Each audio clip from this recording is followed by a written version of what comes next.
Folks, welcome back. My name is Rudy. Dear Rudy. Yes. Dear Rudy. Never been a patron. Don't like you that much. I think you pump and dump everybody's ex. Do you believe Pokemon Sword and Shield era is in the biggest bubble of all time? I believe the Pokemon Sword and Shield box era is overpriced and being manipulated, and nobody's actually buying all the boxes on TCG Player. I'll read another sentence. I believe it's stores working together. It's okay. All right. So this kind of thing comes up every time we have an uptick in any form of CCG. Doesn't matter what brand it is. Could be anything from MetaZoo to Flesh and Blood to Weiss to One Piece to Final Fantasy, the new Sorcery. It could be Pokemon. It could be Magic. It could be Hyborian Gates from the 90s. It could be anything. Anytime there's some sort of uptick or market thing that shocks people or makes you go, oh, I didn't see that coming. Then come the tinfoil hats, the conspiracy theorists, all this stuff that they think is going on. In my opinion, no. For those who just want a thumbs down and run away, I do not believe Pokemon Sword and Shield era is in a bubble. There is absolutely no evidence that Pokemon Sword and Shield block is in a manipulated bubble. I'm not sure why that is a rumor or some people believe, but from my standpoint, and maybe I'm wrong, maybe every TCG Player store on eBay is working together, is owned by the same parent company, the Umbrella Corporation, and maybe they're making the new T-Virus for zombies. Maybe they are all, every store on TCG Player is fake. Hey, then you got me. Then you're right. It's a bubble. But from what I'm seeing, every single day, I see random orders between 1 and 2 and 3 boxes. Most orders buying Pokemon are buying 1 box at a time. They're buying different times a day. They're buying different days of the week. They're buying from different prices, different stores. And to me, it looks like it's a basic textbook example of there is no additional supply being listed on the market, and every single day there are people buying boxes of cards. Well, if the supply remains constant, and every day someone's grabbing a box off the shelf, eventually the shelf disappears. And if you stack all the boxes from high to low, and everybody buys from the cheapest first, as those keep disappearing, the ones left on the market become the new lowest price. It's pretty basic economics. So in my perspective, I don't know why people think the Sword and Shield era of Pokemon is a manipulated bubble, because let me hold hands. Let's Prancer-size in Central Park together, folks. About a year and a half ago, about 2 years ago, when Sword and Shield block started, Battle Styles came out, price went to $120, reprinted the crap out of it, tanked it. Chilling Reign came out, blah, blah, blah, same thing. Vivid Voltage was like $200, $250, tanked all the way down on a reprint. Darkness Ablaze never quite got as high. But they reprinted them, injected more into the market, the price dropped, and everybody said it was crashed and burned, Battle Styles, worst set ever, never going to be above 80, 90. Chilling Reign, never going above 90. Evolving Skies was 120, 130, hit 140. People said that was a bubble. Every store unloaded every box of Evolving Skies at 140, 150 because they had to hurry up before the crash. Well, guess what? As of the filming today, Evolving Skies is now officially above $400 a box. You cannot even get them on TCG Player for under $400 with shipping and taxes. Literally, you can buy loose packs, but actual 36-pack sealed booster box with shipping and tax is what, $402 plus tax? We have $425, $423 shipped for a box off TCG Player. And again, these are a lot of times the same thing. Well, they get the Timmies, they call an employee meeting. Evolving Skies just hit 150, folks. How many do we got left in the storeroom? How many's in the basement? We got 60 boxes. Hurry up and sell them on TCG Player 150 before it tanks again. I've seen that story so many times in my life. And the problem is, everybody dumps and unloads their positions too quickly. And then if the market is legitimately bidding up the price, and it's not a bubble, and you have legitimate market demand, guess what? If you dump that inventory of Evolving Skies at 150, or Chilling Reign at 105 and 99 and 89, and the market gobbles it up, guess what? If the market's appetite and the demand for the product is authentic and legitimate, it's going to blow through that supply, and it's going to run away from you. On Wall Street, it's what happens to be placed like a limit order. I'm going to buy ABCXYZ, Rudy, Tesla, to the moon, Google, Amazon, SVB, bank. Wait, that's already bankrupt. Can't do that anymore. I'm going to buy XYZ stock, and I'm going to put a limit order in at $100 a share because it's at 101, but it's going to go down. And guess what? If the stock doesn't go down and it goes the other direction, it's called running away from you. So then people change their limit order. They move it up a few pennies. They move it up a few pennies. And the stock keeps running in the other direction, and now you're chasing it. That's what I see happening when I see these Pokemon things. Okay? It's not just picking on Evolving Skies and Chilling Reign. That's like a meme on this channel at this point. But even the crappy stuff like Battle Styles. Even Fusion and Astral. Oh, here we go. Fusion Strike. Astral Radiance is just Battle Styles 2.0, Rudy. You know, and now all these sets are 130, 140, 150. And then you add shipping and tax, what, 160s, 150s? I mean, these things are nowhere near the days of $89.99. It's done. It's over. Even if Pokemon does a surprise reprint of every single Sword and Shield set, and they just make 1,000 pallets, and they dump the market.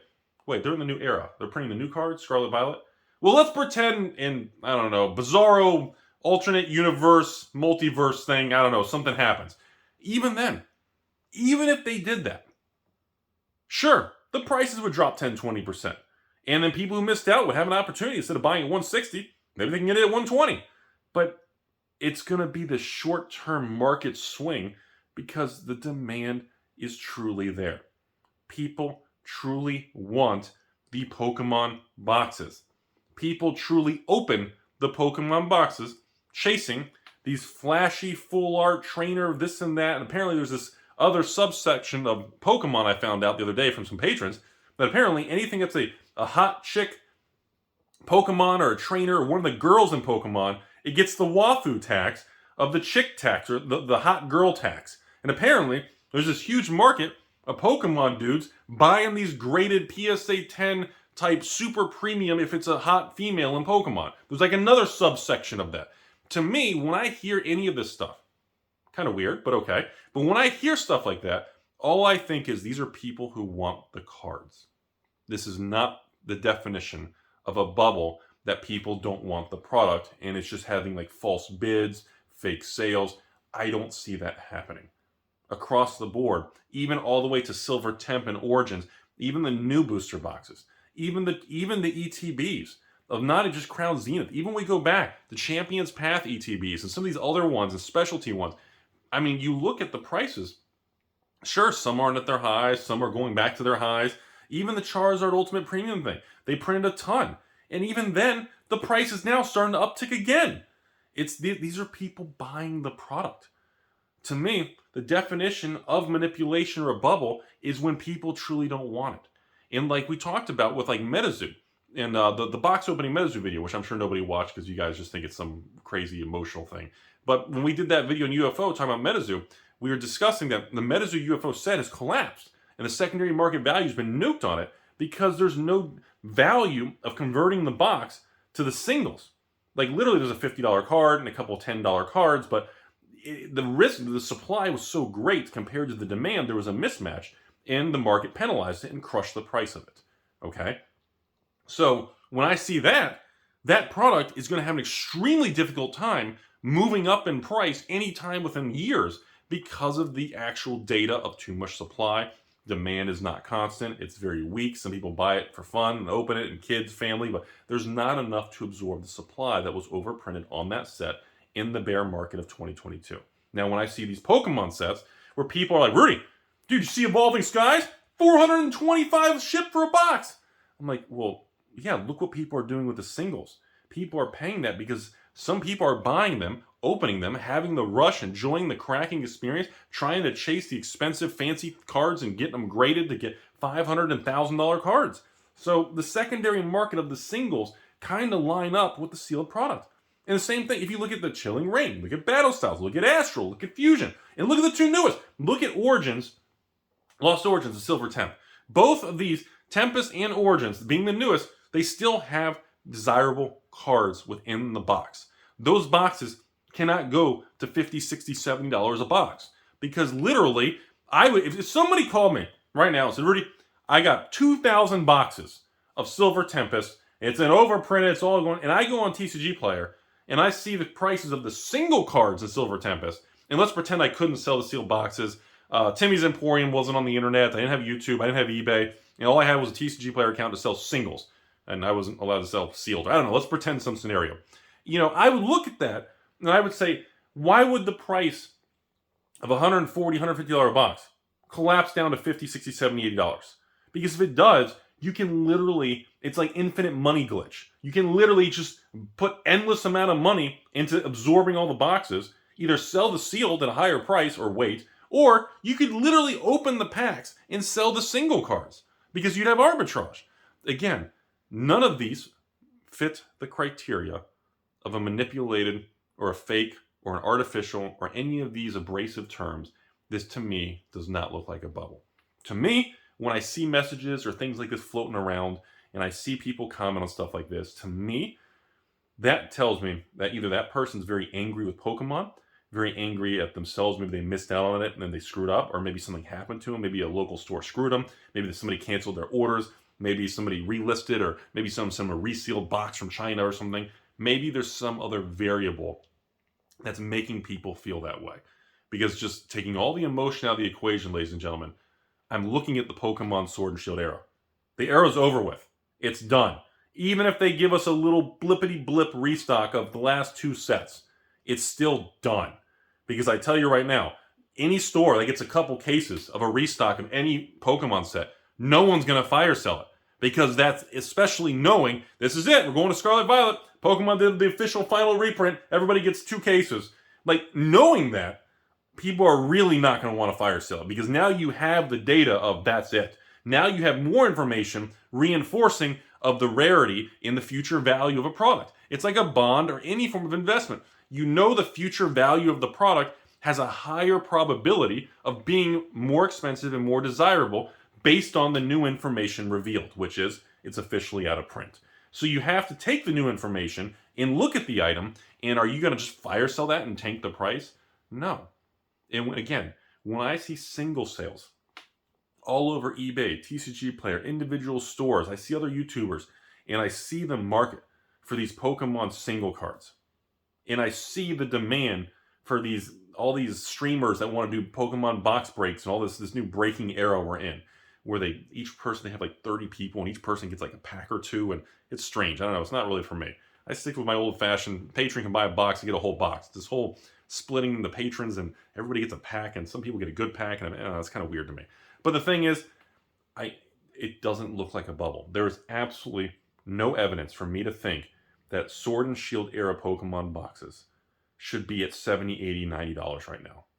And I'll be honest with you all before I end the video here, just go back to Taco Bell. In my opinion, that was one of the reasons I bought 3,000 boxes of Chilling Reign on clearance for like in the low 70s a year ago. Because I felt like I was the only person saying, why does everybody think this stuff is not worth anything? And I used my personal experience in the past, which was the XY era of Pokemon. In the Rudy's bathroom, I gave up, and I went to the same thing. The only difference is this time around, I remember what happened.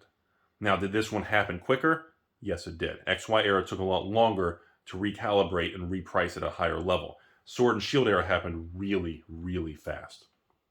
So that's all I have to say, folks. Overall, I'll say it before, I'll say it again. No, I do not have any Pokemon, these products for sale. I'm not running any big Rudy sales or anything. But I'm going to say it again, is that I still think it's all underpriced. I easily see it within the next 36 months that the bad Sword and Shield boxes will be $200 to $300, and the good ones will be $500 plus easily within 3 years. I mean, 3 years from now, absolutely. Have a great day. Giggity? We'll do some giggities. We haven't done giggities.